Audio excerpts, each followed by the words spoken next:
मैंने पिछले 1 साल में काफ़ी ज़्यादा डाइट का ज्ञान लिया, काफ़ी सारे यूट्यूबर्स की वीडियो देखी है, काफ़ी सारे इंस्टाग्राम इन्फ्लुएंसर्स की रील्स देखी है एंड लिटरली ब्रो इंडिया में अभी भी जितनी भी डाइट के ऊपर वीडियो बन रखी है, 70% आर कंप्लीटली शिट।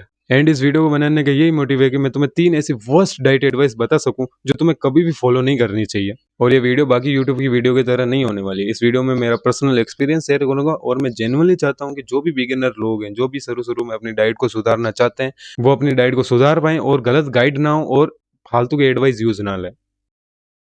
अगर तुम ऐसे बंदे हो जो बहुत सारी ऐसी टाइप की वीडियो देखता है लाइक वेट गेन करने के लिए ये डाइट कॉपी कर लो, वेट लॉस करने के लिए ये डाइट कॉपी कर लो या फिर तुम्हारा जो भी गोल है, उसके लिए तुम किसी बंदे की डाइट कॉपी करते हो। सो आज से इस चीज़ को करना बंद कर दो। अब इस चीज़ को समझने के लिए मैं मेरा ही एग्ज़ाम्पल देता हूँ। मैं अपनी लाइफ़ का एक किस्सा सुनाता हूँ। जब मैं 13-14 साल का था, तब मुझे बहुत चल रहा था कि मुझे वेट गेन करना है, मुझे अपना वज़न बढ़ाना है।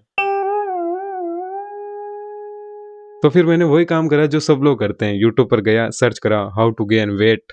वहाँ पे एक बंदे की वीडियो आई, उस बंदे ने उस वीडियो में एक वेट गेन करने का डाइट प्लान बता रखा था। उसने कहा था कि तुम्हें ब्रेकफ़ास्ट में ये खाना है, ब्रेकफ़ास्ट के 2 घंटे बाद ये खाना है, लंच में ये खाना है, डिनर में ये खाना है।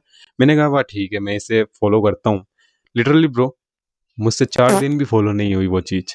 क्योंकि उस बंदे को वीडियो बनानी थी, उसने बना दी। लेकिन बात यहाँ आती है कि मैं उस चीज़ को कब तक फ़ॉलो कर सकता हूँ? तो मैं तुम्हें यही चीज़ समझाना चाहता हूँ, किसी का भी डाइट प्लान फ़ॉलो मत करो। क्योंकि मैं गारंटीड हूँ कि अगर तुम किसी का डाइट प्लान फ़ॉलो करोगे, तो तुम मैक्सिमम 3-4 दिन उसे फ़ॉलो कर पाओगे। ऐसा प्लान नहीं बनाना है जिसमें तुम 4 दिन वो चीज़ खाए और फिर 5वें दिन सोचते हो कि यार अब क्या करूँ? अब तो मेरे पास ये चीज़ ही नहीं है, अब तो लानी पड़ेगी, अब मेरे पास पैसे नहीं। ऐसी चीज़ मत करना। अपने फाइनेंस के अनुसार यानी कि जितने तुम्हारे पास पैसे हैं, उसके हिसाब से तुम अपनी डाइट प्लान को फ़ॉलो करोगे। जिस डाइट में पूरा मैक्रोन्यूट्रिएंट ही हटा दिया गया हो या फिर बहुत कम अमाउंट में रखा गया हो, उस डाइट को तुम्हें कभी भी फॉलो नहीं करना है। मतलब है कि अगर किसी डाइट में कार्ब्स, प्रोटीन या फिर फैट्स में से किसी एक चीज़ को पूरा ही हटा दिया हो, उस डाइट को कभी भी फॉलो नहीं करना है। अब इसे फॉलो क्यों नहीं करना चाहिए? इसके 2 रीज़न है। फर्स्टली तुम इसे लॉन्ग टर्म के लिए फॉलो नहीं कर पाओगे। तुम 4-5 दिन करोगे, 10 दिन करोगे, 15 दिन करोगे, फिर तुम कैसे इस चीज़ को कर सकते हो? और सेकेंडली चीज़ें काफ़ी टॉक्सिक हो जाती है जब तुम किसी एक चीज़ को बहुत ज़्यादा हटाओ या फिर बहुत ज़्यादा कम रखो अपनी डाइट में। और मैं तुम्हें एक एडवाइस दूँगा कि डाइट में जितनी चीज़ें तुम सिंपल रखोगे उतना ही तुम्हारे लिए फ़ायदा होगा। थर्ड है जिस डाइट में पूरा का पूरा फूड ग्रुप ही उड़ा दिया जाए जैसे कि वीगन डाइट, उस डाइट को तुम्हें कभी भी फॉलो नहीं करना है। अब वीगन डाइट क्या होती है? अब देखो वीगन डाइट एक तरह का ट्रेंड है जिसमें लोग कहते हैं कि हम किसी भी तरह का एनिमल बेस्ड फूड नहीं खाएँगे, हम खाएँगे सिर्फ़ प्लांट बेस्ड फूड यानी कि जितनी भी प्लांट से बनने वाली खाने की चीज़ें वो ही खाते हैं सिर्फ़, एनिमल बेस्ड चीज़ें नहीं खाते हैं। ठीक इसकी उल्टी एक और डाइट होती है जिसका नाम मुझे नहीं पता है लेकिन उस डाइट में क्या करते हैं सिर्फ़ एनिमल बेस्ड फूड खाते हैं, प्लांट बेस्ड फूड नहीं खाते हैं। अब तुम्हें इन दोनों चीज़ों को ही फॉलो नहीं करना है क्योंकि देखो सिंपल बात है तुम ये चीज़ें नहीं कर पाओगे क्योंकि ये चीज़ें काफ़ी ज़्यादा महँगी हो जाती हैं। एंड सबसे इम्पोर्टेंट बात अगर तुम वीगन डाइट फॉलो करते हो तो तुम्हारे सारे न्यूट्रिएंट्स पूरा नहीं होते हैं।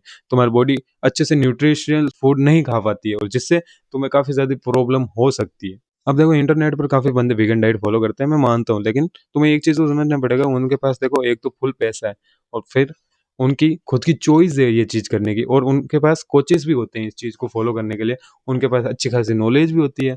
और अगर देखो और देखो हमारे पास इतने ज़्यादा पैसे हैं नहीं, हम पर्सनल कोच रख नहीं सकते, इसलिए हम क्या कर सकते हैं, हम मिक्स खा सकते हैं। यानी कि हम एनिमल बेस्ड फूड भी खाएँगे और प्लांट बेस्ड फूड भी खाएँगे, दोनों खाना पड़ेंगे। तो देखो यही थी 3 चीज़ें जिससे तुम अपना डाइट प्लान बनाओगे तो तुम ज़्यादा गलतियाँ नहीं करोगे और तुम एक अच्छा डाइट प्लान बना पाओगे। लेकिन अगर देखो तुम बहुत ज़्यादा आलसी हो, तुम्हें डाइट प्लान बनाने में बहुत ज़्यादा आलस आता है, तो मैं तुम्हें एक बहुत अच्छी चीज़ बताता हूँ। अगर देखो तुम्हें ये चीज़ें नहीं करनी है, बस एक चीज़ कर लो मेरे कहने पर, अपनी डाइट में प्रोटीन को इंक्रीज़ कर दो, दैट्स इट। बस इस एक चीज़ को अपनी डाइट में इंक्रीज़ कर दो, तुम्हें फिर फालतू की कोई ज़्यादा चीज़ें करने की ज़रूरत नहीं है, अगर तुम बहुत ज़्यादा एक्सट्रीम नहीं जाना चाहते। एक सिंपली अगर तुम्हें स्टार्ट करना है, तो तुम ये चीज़ कर सकते हो, just increase your protein, that's it. बाकी मैं मिलता हूँ तुम्हें अगली वीडियो में, तब तक के लिए stay fit, stay healthy and be a champion.